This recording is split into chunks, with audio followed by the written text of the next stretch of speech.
Prince Victor that bought it for me. Me, I don't even used to wear pants. How did I steal your pants? You don't used to wear pants? Yes. Just look at you. You don't used to wear pants and you are proud saying it. Even your boyfriend Prince Victor, no, I don't used to wear pants. Eh?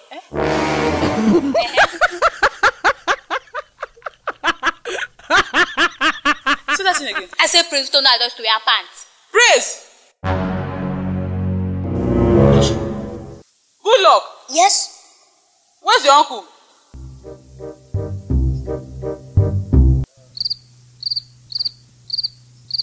I don't know.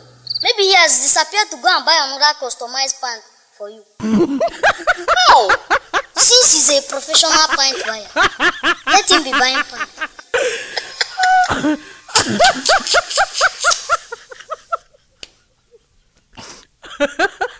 Thanks for watching that wonderful video. Hope you enjoyed it. Please subscribe, like and share this video to your family and friends, neighbors, everybody. Share the video and we'll see you next Friday.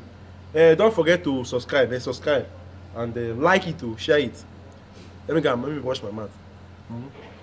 Bye bye.